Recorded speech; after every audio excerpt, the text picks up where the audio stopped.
Rev up the savings with Festival Foods Gas Rewards. How does it work? Simple. Grab your card in store. Register online. Get points for every grocery run. Then roll up the Quick Trip and watch the prices roll back. Festival Foods Gas Rewards. I really don't care about the Final Four if the Badgers aren't playing. And I don't know if you have a history lesson, but it's been a hot minute. Marquette, no. Wisconsin, no. And so I decided to stay home. I'm not going to the bars. I don't talk to me. Don't care. And then a bunch of my buddies came over to my garage with a bunch of Miller Lite. And what was a weak, awful moment turned absolutely legendary. What'd you do? Especially if you're a Marquette fan and a Wisconsin fan, because your teams beat both of those damn teams in the regular season that are in the championship. So, yes, I was invited to go out. I'm like, you know what? I don't even want to watch this because I know our teams here in Wisconsin are better than those teams out there in Indianapolis. So, yeah, I stayed home too. Had a nice little beverage of Miller Lite, and I had a fantastic evening. It's amazing, though, when you look at an event like that where you don't care, and then you invite Miller Lite into the fold and a bunch of buddies, and what was a dud now becomes a legendary moment. I have more stories than we have time for. When I thought it was going to be an awful experience, and then you bring friends and Miller Lite, and somehow, hello, greatest memory of my life. It's the best twosome there is, right? Friends, Miller Lite, legendary moment. It's like, I know we got Masters coming up, but we want to talk about good twosomes. That's it right there. And we both love our wives dearly. But yes, friends and Miller Lite are a great. Nice save. Maybe it's because I had too many of those Miller Lights that I forgot to bring that one in. It's awesome. The best twosome there is. Me and my wife. And Miller. Okay, we can't. Yes. I'll just, move. Cheers to legendary moments. Miller Lite. Great taste, 96 calories. Go to MillerLite.com/inside Wisconsin to find options near you, or you can pick up some Miller Lite pretty much anywhere they sell beer. It's Miller time. I got you. I'm in trouble. Celebrate responsibly and also speak responsibly. Miller Brewing Company, Milwaukee, Wisconsin, 96 calories and 3.2 carbs per 12 ounces. Text me Jen's number. I'll help. I love you, Jen. You're the best. What's up, guys? Welcome back to another Malott Meets Meet Mondays with Matt. We have a very special guest star today, former Packer wide receiver and Super Bowl champion, Bill Schrader. Everybody? Bill, I heard that you're a big tenderloin guy. Love tenderloin. So it's How can you not? No, you can't. You have to. It's the best meat there is. Yeah, absolutely. So it's a lot of pressure on me today. What are your expectations for me? I'm assuming this is going to be the best steak I've ever had. USDA prime tenderloin, the best steak you've ever had. All right. Let's get your live reaction here. All right. What part do you want me to have? Right down the middle. Looks pretty tasty. Yeah? You've done well. Nailed it. Awesome. Prime. WisconsinMeatMarket.com, USDA Prime Tenderloins. Bill Schrader, Super Bowl champion, eating right. I'll be having a lot of this tonight. Shut up and sit down. What's up, Wisconsin? Welcome back. The Inside Wisconsin podcast here on YouTube and wherever you listen to podcasts. Trevor Thomas, Dario Melendez. Love the shirt. I'm trying to do your hand thing. Well, hey, guys. Welcome into Inside Wisconsin. Yeah, what was the Dude Perfect? I watched a video from Dude Perfect, and they said if you do this with your hands, people want to stay watching. Hugs. Our guest today, Travis Diener, who Wisconsin hugged through and through high school, through college at Marquette, through a Final Four, and he's still with us here today. I know that you mentioned that this business takes the fan audio. Well, maybe that's going to happen to me down the road, but so far, I'm doing pretty good. I love the Badgers, Packers, Brewers, Bucks, the whole thing. I have a really cool soft spot in my heart for Marquette because my oldest son is a huge Marquette fan. We come down for a game every year. That whole We Are Marquette thing and is awesome. The video that they play before, dude, We Are Marquette. I'm all in. Look, and that's what I love about Marquette. That's why I was kind of so bummed this year because they just weren't good. And I'm surprised. I think Shock is a great coach. He's a great motivator. I loved his whole, we don't go to the transfer portal. We got our own guys. Well, I think they're going to have to go to the transfer portal this year because I think they've already lost 3 or 4 dudes to the transfer portal. I think he's kind of informed everybody about that. They'll be back next year. I mean, he's a good coach. It's a good school. When you come to Milwaukee, you fall in love with it. I mean, that's what one of the biggest selling points is. You get to play a Pfizer Forum, an NBA arena. You get to go to a great school like Marquette. You get to live in a great city. And Shaka, he's a winner. He's had 2 losing seasons in his career. I don't see a third one coming next year. I don't either. And my son would say Shaka needs to find his login and password for the transfer portal because we really need to do some shopping there. They'll figure it out. We're fans, and we think you will be too, of our chat here with Travis Diener on the Inside Wisconsin podcast. Inside Wisconsin is brought to you by Capital Credit Union, Festival Foods, Miller Lite, Legit Pizza, Amplify Health, and Malat Meats. Dario, I did a quick AI search. Not that I don't know who Travis Diener is, but listen to this. It says, Travis Diener is one of the great Wisconsin basketball names of the last 25 years. So no pressure, Trav. Apparently, you're the cat's meow. Oh, someone's a big deal. Yeah. I like AI. Travis Diener, we know him best from Marquette basketball. Maybe you know him best from Fond du Lac, and he's got one awesome Wisconsin story. Thanks for jumping on the Inside Wisconsin podcast. We appreciate it. Thanks for having me. So where do we start, man? Maybe let's start with today. Congrats on coming back to Wisconsin from Mexico. At least I think you're in Wisconsin. You still live here? Yeah, I live in Mequon, close to where Dario lives. Yeah. Yeah, our kids go to the same school. Go to the same Catholic school. Yeah, so that's why we're in Mexico. They're on their spring break right now. So yeah, but it's good to be back. Oh yeah, it's good to be back. Don't you lie right now. I know it's good to be back.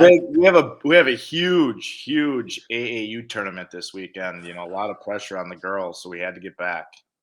Oh yeah. Anyway, so how was Mexico? Did you have fun? It was great. It's always good to decompress and relax. And the sun is shining. It's hot, and yeah, there's no worries, no stress. So yeah, it was fun. Trav, did you get to watch any of the Final Four when you're down in Mexico? And if so, did it bring back some fun memories from your trip to the Final Four? Yeah, the trip to the Final Four was fun. The actual Final Four wasn't very fun. But yeah, it was. We got to a bar and watched the games on Saturday night. Unfortunately, on Monday, I was watching with my 2 oldest daughters on the airplane on the way back. But yeah, I got to see the 3 games, and yeah, it always brings back fond memories of the journey. For me personally, I don't remember many of the plays or the games. It's more of the bus rides, the journey that that year took us on, and the relationships that were built throughout that season, and the relationships that we still carry today, even though those were 20 plus years ago. That's wild to think it was that long ago. I think you graduated high school in 2001. Yes, correct. So me too. And actually, I was playing college basketball. Unfortunately, it just wasn't your teammate. I was playing at JUCO here in Wisconsin. I think back to those days, and the first thing that struck me was you two were in a program when 9/11 happened. Do you remember how that affected you guys on the team? Because I could tell you stories for days, just thinking back to those years going, whoa, that really shook us. Yeah, we woke up or getting ready to go to class that morning, and I think with everyone it was just kind of a surreal moment. Everyone remembers where they were when they first heard the news. I was in my dorm room with my roommate Todd Townsend, and obviously classes got canceled, and you just kind of tuned in to find out exactly how serious the situation was, and to find out that it was probably the most horrific terrorist attack in the last, in history. No one will ever forget where they were. Heaven forbid we cancel practice that day, Coach, but I digress. God, that's a good question. I think Carino's an Tom Crean, was he there? We might have practiced. You might have practiced. We probably did. We probably went for like 6 hours. I don't know. It's what the people would have wanted. Yeah, I don't remember if we did or not. I know we were supposed to. I would imagine we still did. But I don't have a memory like that. So maybe that's we did. It's one of those ones that you said, you'll never forget where you were. But what was your freshman year like in general? Because you were a star here in Wisconsin. It was awesome that you stayed in Wisconsin, unlike some stars in Wisconsin today that leave Wisconsin. But that first year is always an interesting one when you leave the program that you're comfortable with and join all new teammates. So what was it like for you to stay in the state at Marquette? And what was it that for that first year? Well, I was pretty fortunate, and some guys that some student athletes that leave the state aren't fortunate enough to get recruited by both schools. So I was heavily recruited by both Wisconsin and Marquette, and I always wanted to stay close to home. So ultimately, it came down to those two schools that I decided on. And my freshman year was difficult because I'm not a player that, and never was a player that was built on a lot of physicality. So the adjustment from high school to college, you get used to the speed wasn't too much of a factor, but the physicality of the game. I got the opportunity. Coach Crean didn't promise me anything, so I was a pretty heavily recruited guy, and I don't get into all the bullshit rankings that all these people go on, but a lot of schools would promise guys playing time, a starting spot, and he never promised me anything. So I came off the bench my freshman year, played probably 20, 25 minutes a game, but I got to learn from a really good point guard in Cordell Henry as a senior. So that was really good for me because I wasn't thrown into a role or a situation maybe I wasn't ready for. I got to learn, I got to adapt, I got to play off the ball a little bit. And I think that really helped me for my career going forward is that opportunity to sit and learn, not really sit, but learn and not have the pressure of having to go out and score X amount of points or, my role is come off the bench, provide a spark and make shots. And it was actually a pretty easy role in that sense. Like, go in, make shots. And if not, then maybe we'll find somebody else for that game. Yeah, it probably also doesn't hurt that you got guys like, Steve Novak and Dwayne Wade, whatever, however you pronounce his name, on your team as well. Like that. Look, I understand you and Wade are still tight. I know you and Novak are still tight. Do you ever think back, like how cool it was just being a part of that fraternity? Yeah, you know what? When you're a part of like winning teams and you grow up and you experience something that's very unique, there's a reason that happens, and there's a reason you're still close 25 years from when it happened. It's because the camaraderie, the chemistry was really good. And that was a major reason we won. A major reason we won was because Dwayne was a super, super unselfish player for how good he was. Like that made it really easy to play with. And he had no ego about him on the court. And, that just filters through everybody. So those relationships we still have today is because we won and we did something really unique, but it was more than just that. It's why we won, and it's why we still are close today. And we don't necessarily talk about, the whatever Kentucky game, or it's more of like, like we go out and, Dario's been a part of our, the Wade Diener experience and what, it's just friendly banter. It's talking trash about where we are at our stages in life. And then you go back to some pretty cool moments back in the day. So what are you doing now that all the basketball stuff is finally out of your blood? Probably never. Let's be real. He hit $1 million shot. He ain't doing nothing right now. He's going to Mexico. Yeah, that's what he's doing.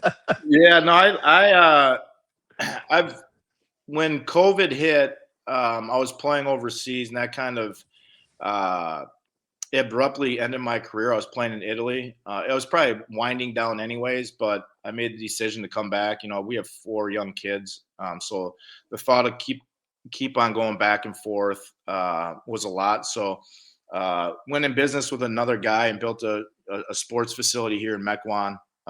Do that day to day, and still do a lot of training of young basketball players, boys and girls. I coach my girls AAU team, so still in the basketball world. I think I always will be, and it's been a really cool transition for me. A lot of guys have a hard time transitioning from playing.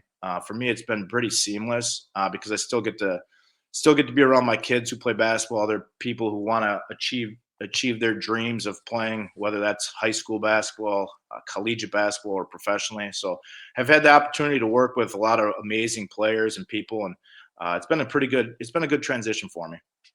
You mentioned playing overseas. What was that like? I mean, I always hear such good things about playing overseas. Just because you don't make it to the NBA or you don't have success in the NBA doesn't mean you can't make a lot of money and have some awesome experiences elsewhere. I loved it. I would have my experience overseas was so much better than my experience in the NBA, and partly like I'm very realistic of who I was as a player. I had the opportunity to get drafted and play in the NBA, but I had to make a decision. Like, did I want to be, a 10th to 12th man in the NBA, or did I want to go play? And I decided to go to Italy, and I spent 7 years in Italy playing, and it was just an amazing experience. Living in a different culture, a different country, learning things about people that aren't from where you're from. And the basketball in itself was awesome. It was like being in college again. The atmospheres were great. The fans were on top of you. Every game meant something. So it was a really cool experience. And I missed that part of my life more so than probably anything, collegiately or in the NBA for sure. What do you mean? You can't go from Walleye Weekend to Italy? Like, there's no crossover there? Like, that's not comparable? 3-on-3 at Walleye Weekends, very physical. I played in it like one time. I'm like, I'm not built for this. I'm going to get hurt out here. But yeah, no, the experience overseas, and people who have traveled overseas or have been to Italy or any country over there, just they kind of can know what I'm talking about. It's just a different pace of life, and we really, really, truly enjoyed it. Inside Wisconsin is brought to you by Capital Credit Union, Festival Foods, Miller Lite, Legit Pizza, Amplify Health, and Malat Meats. Okay, so I'm not super sleuthy when it comes to my marriage, but I did something recently with the Festival Foods ad that I think you're going to be impressed by, okay? We talked about this. I'm not allowed to grocery shop. That is Amanda's jam. She does that. Well, I took it upon myself to go to festfoods.com, and I now get the weekly ad emailed right to my inbox so that when she brings up food, I go, hey, that's in the ad this week at Festival Foods. And she looks at me like, okay. What sorcery is this? Dude, you've been there. If it's in the ad or if it's warm on the hot bar, man, it is worth making a stop at Festival Foods. I'm telling you, I had my go-to spots for my work dinner. And after one stop at Festival Foods, it is 100% jumped to the top of my list. Again, anytime I can bring back to the station good prime rib and just rub it in everybody's face while they're eating like that stale food from upstairs, it's a win for me. It's a win. And it's good prime rib. That's the best part. Good donuts, too. Speaking of sorcery, when you walk into a Festival Foods, I don't know if you know this, they take the smell from the bakery where they make all their donuts fresh, and they pump it to the front door. Yeah. My Fat Dario loves that. Like, hashtag Fat Dario loves that. For sure. Hashtag Gas Rewards, too. Check those out. Everything you need is at Festival Foods. Find it all at festfoods.com. So my oldest son is a huge Marquette fan. And that's a problem with a lot of his classmates because they're all Badgers fans. And what I try to tell my friends is if you've never been to a Marquette game, then you got to go because you'll get it, why the Marquette faithful are who they are. When you were trying to choose between Marquette and Wisconsin, what was it that you felt in Milwaukee that made you feel like home? Well, Coach Crean did a great job of selling a vision of what the team was going to look like and what he had in mind for me. And to be perfectly transparent, one of the major reasons I didn't go to Wisconsin was the style of play. And I loved it was Coach Bennett and Tony Bennett was an assistant there, and he recruited me mostly from that staff. And it was one of the hardest conversations I had to have with those guys is when I said I wasn't going to go there because I was a huge, I was a Wisconsin fan. When you grow up here, you're a Wisconsin football fan. You tend to watch Wisconsin, especially from the Fox Valley. And I got to, my uncle was my high school coach. He coached against Coach Bennett in high school at Green Bay Preble. I got to see Tony Bennett when he played in high school. So Tony Bennett was kind of like it's someone I looked up to. So when he was recruiting me, it was a very cool experience. But the style of play wasn't conducive to how I wanted to play. And so that was a major reason why I chose to go to Milwaukee or go to Marquette and spend my 4 years in Milwaukee. And it was easily the best decision I ever made. It's always a fun conversation I bring up because I love that style of play point. When you look at if you're a booster or you're a Wisconsin or Marquette fan, I want you to tell me what you'd rather have. I feel like the Badgers in college have a little bit more success than Marquette, just like tournament success or whatever. But when you look at developing NBA players and professional players, Marquette blows them out. So, like, what would you rather have? Would you rather have the college success or the professional success? Because I could watch an NBA game and pick out a Marquette player, but then I watch tourney basketball and I see Wisconsin more. Yeah, I mean, that's a tough one. Like Marquette throughout, even through, the number of coaches that have gone through Marquette in the last, 20 years, it's been, I think Shock is now it's Crean, Crean, Buzz, Wojo, now Shock. We have a line of success of a lot of NBA players. And then, Wisconsin with Bo and now Coach Guard have had a lot of success, first in the tournament, regular season success, all that. Yeah, that's a tough one. You'd like to have both. And I think that's exactly right. I'm sure that's what Coach Guard is selling. I'm sure that's what I know that's what Shock is selling. You're gonna get the best of both worlds. Unfortunately for Wisconsin, they've kind of fallen short of that the last few years in the tournament. Obviously, this year with Marquette, we had a down year, but you've seen Wisconsin change their style of play now. They play really up tempo. And I think that's probably going to lend itself to more NBA players, more freedom on offense. They shoot a lot of threes. They're actually they're a fun team to watch play, especially offensively. And it's like Marquette's been really fun the last few years. Their style of play with Tyler running the point, with Cam running the point. Now we got another point guard in Nigel who has an incredible future. Who's so fun. Yeah, exactly. So that's going to lend itself to a lot of success, I think, both collegiately and then at the next level. But it's cool for me as a Marquette alum to see the success that guys have in college, but then it parlays for them into the NBA. And Travis, I'm glad you brought up Nigel because he was honored at Big East tournament right before everything tipped off for winning Big East Rookie of the Year. You were honored too as one of the best Big East players of all time, and I love that you got that honor. And I wanted to text you, congratulations for being honored as a Big East all-time great for never playing in the Big East. How much of a legend am I if that can happen? I was like, wait a second, Mark. I thought they were Conference USA. You weren't the only guy. My response was, well, I put Marquette into the Big East. So there. There you go. That's good. Because I was about to text you like, bro, what am I missing here? Yeah. Congrats. Awesome, but cool. What that was my first thought as well. But it was. It was really cool. That must have been cool, yeah, right? It was actually really cool to go out there and experience the Big East tournament as a spectator. It's the first time I've ever been out there as a fan, as a spectator, as alumni. So unfortunately we didn't win, but the atmosphere out there, the Big East tournament, is something really unique and crazy. And I wish I'll go back in the future, but I wish I could have stayed longer and we could have stayed longer as a Marquette basketball team, but. What an experience and what a tournament that is. What a story that is. Right? Yeah. Big East all-time great, never played a single minute. Man, I must have been really good. Bro, that's going to be a great trivia question. Who is the only Big East honoree to never play in the Big East? Amazing. Well, you definitely played in Wisconsin, not for, but in Wisconsin. And what we do best on the podcast, and I shared this with you before, it's sharing the stories of the people and the patriotism, the zealous patriotism that we have for our home state. What is your favorite part about what Wisconsin built you to be that you were able to carry not only into your collegiate years, but your professional years and now as an entrepreneur and forward?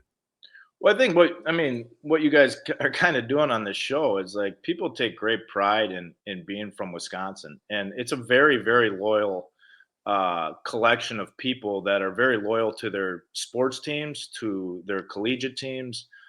And, to be honest, it's not easy being a sports fan in this state, and I'm personally not a Packer fan. But we've had, or not we, but the Packers have had really, really good teams. But unfortunately, when you think about the last 25 years, it's a lot of what ifs, and then with the Brewers, they come so close, and obviously small market, and they're playing against, these teams from mega markets, and it's hard, but come up a little short. So the loyalty is there, and which I think makes it so special when these teams do and will break through. For us at Marquette, it was 25 years between Final Fours, and now we're waiting for the next one. At Wisconsin, it was a long time between Final Fours, and then in the mid, I don't know, I think it was 14, 15, yeah, when they broke through. And for the Brewers, even last year, getting so close, or the Packers to win Super. I think the loyalty of the fans and the people, and people care, and maybe that is what we talked about before we started recording. When you're in Wisconsin in the dead of winter and it's cold and there's nothing to do besides maybe go to a bar and watch a Packer game, or go to Pfizer and watch Marquette play, or watch the Bucks. That's what's on TV. That's what there is to do. And there's a sense of loyalty. There's a sense of fandom. And I appreciate that I've grown up here. And I think it's more community-based, family-based for me personally. So I think that's in line with a lot of other people that grow up in this state. Trav, I can't let you kind of get away with what you said when you started that. You're not a Packers fan? I'm not a Packers fan. I'm not a Brewer fan. Yeah, you could throw me. I probably should move out of the state, to be honest. Well, just please, Packer dear fan. God. This is how the Packers fan started. I'm a loyal dude. My whole family everyone's a Packer fan. 1985. I was 3 years old. Oh no! No! My parents tell me, I don't remember. My parents tell me I was glued to the TV, only watching like the dancing and that the Bears did. You Mike Ditka. Yep. You are such a Mike Ditka. Mike, the refrigerator, Jim McMahon, Walter Payton. You're all dancing on TV, and it stuck with me. What baseball team then?